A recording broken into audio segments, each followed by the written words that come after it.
প্রথম প্রশ্ন করেছেন এক ভাই, আসসালামু আলাইকুম রহমতুল্লাহ। ওয়ালাইকুম আসসালাম রহমতুল্লাহ বরকাতুহ। বলছেন আয়াতুল কুরসি কি বলে শুরু করব? আয়াতুল কুরসি কি বলে শুরু করব? আয়াতুল কুরসি মানে এমন একটি আয়াত যে আয়াতে আল্লাহর কুরসির কথা উল্লেখ করেছেন রব্বুল আলামিন। জানা আছে আমাদের মানুষরা সূরা ফাতিহার পরে সূরা ইখলাস, নাস, ফালাকের মতোই কি মুখস্থ করে? আয়াতুল কুরসি মুখস্থ করে। কিন্তু এটাকে একটু বিকৃত করে আমাদের লোকেরা বলে আইতাল কুরসি। অনেক বক্তাদের শোনা যায় এরকম বলে না, আইতাল কোনো জিনিস আছে নাকি? কি আয়াতুল কুরসি? কি আয়াতুল কুরসি? কুরসির আয়াত। জি, তো আয়াতুল কুরসি কি দিয়ে পড়বেন? কোরআনের আয়াত পড়লে শুরু করলে প্রথমখানে কি বলতে হবে? আল্লাহ কোরআনে বলছে ফাইজা কারাতাল কোরআন ফাস্তাইজ বিল্লাহি মিনাশ শাইতানির রাজিম, সূরা নাহলে। যখন তুমি কোরআন পাঠ করবে, তেলাওয়াত করবে, তখন বিতাড়িত শয়তান থেকে আশ্রয় চেয়ে নেবে। তাহলে আউযু বিল্লাহি মিনাশ শাইতানির রাজিম পড়বেন, এটি প্রসিদ্ধ। এছাড়া আউযু বিল্লাহিস সামিউল আলিম মিনাশ শাইতানির রাজিম পড়তে পারেন। আউযু বিল্লাহিস সামিউল আলিম মিনাশ শাইতানি মিন হামজিহি ওয়া নাফখিহি। জি, এটা বলবেন।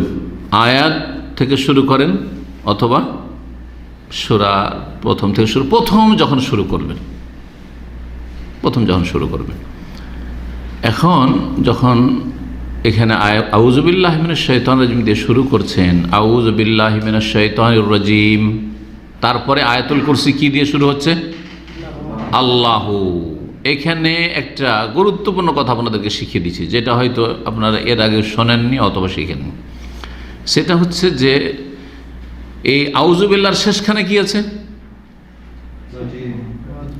মিনাশ শাইতান আর রাজিম, বিতাড়িত শয়তানের কথা আছে। বিতাড়িত শয়তানের কথা। আমি আউযু আশ্রয় গ্রহণ করছি বিল্লাহি আল্লাহর, মিনাশ শাইতানির রাজিম বিতাড়িত শয়তান থেকে। বিতাড়িত শয়তান থেকে, বিতাড়িত শয়তানের কথা এখানে হচ্ছে। তারপরে আয়াতুল কুরসি শুরু হচ্ছে কি দিয়ে? আল্লাহ দিয়ে। সুতরাং এখানে ওয়াকফ করা ফরজ, জরুরি, থামতে হবে অবশ্যই। আউযু বিল্লাহি মিনাশ শাইতানির রাজিম, তারপরে বলেন আল্লাহু লা ইলাহা ইল্লা হুয়াল হাইয়ুল কাইয়ুম, থামা ফরজ। কেন? যদি না থামেন, একসাথে টান দিয়ে পড়ে নেন, জানো অনেক কারি সাহেবরা পড়ে না, এখানে করেন না, কিন্তু অন্য যে এক আয়াতকে আর এক আয়াত, আলহামদুলিল্লাহ রাব্বিল আলামিন আর রহমানির রহিম মালিকি ইয়াউমিদ্দিন পড়ছে না। তো এইরকম করে যদি কেউ পড়ে নাই, তাহলে শ্রোতা ভাববে যে শয়তানের রাজিম নাউজুবিল্লাহ সেই, তারপরে আল্লাহ আসছে, তাই না? কুফর, এর চেয়ে বড় কুফরি আছে যে শয়তান রাজিম আল্লাহ? কুফর, তাই না? এইটা যেন আশঙ্কা না হয়, সেই জন্য থামা এখন ওয়াকফ লাজিম, করতে হবে, থামতে হবে। কিন্তু বিসমিল্লাহির রহমানির রহিম আল্লাহু লা ইলাহা, অসুবিধা নেই, কারণ বিসমিল্লাহির রহমানির রহিম শেষে কি আছে? আর রহমান আর রহিম আল্লাহরই নাম আছে। যিনি রহমান, যিনি রহিম, তিনি আল্লাহু লা ইলাহা ইল্লাহ। অসুবিধা নেই, বুঝতে পেরেছেন?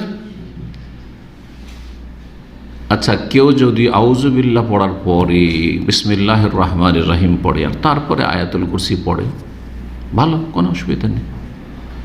কারণ যে কোনো ভালো কাজের আগে বিসমিল্লাহ পড়া সুন্নাত। বিসমিল্লাহ পড়া সুন্নাত যে কোনো ভালো কাজের আগে। আর ভালো কাজ, ভালো জিনিস পড়া সবচেয়ে ভালো, কোরআন কালামুল্লাহ। কিন্তু এটা জরুরি না, এমনকি ইস্তেআজা সেটাও সুন্নাত, ফরজ নাই আউযু বিল্লাহ পড়া। তো সুন্নাত হচ্ছে আউযু বিল্লাহ পড়া। সূরার শুরুতে যদি হয় তো সূরা তওবা ছাড়া অন্য সবগুলি সূরাতে বিসমিল্লাহ পড়তে হবে, কারণ বিসমিল্লাহ লেখা আছে। আউযু বিল্লাহি মিনাশ শাইতানির রাজিম, বিসমিল্লাহির রহমানির রহিম, আলহামদুলিল্লাহি রাব্বিল আলামিন, এইভাবে। জি, আশা করি উত্তর স্পষ্ট এবং একটি ভালো জিনিস জানলেন যে তাড়াহুড়া করে আউযু বিল্লাহি মিনাশ শাইতানির তারপরে আল্লাহু লা ইলাহা ইল্লাল্লাহ।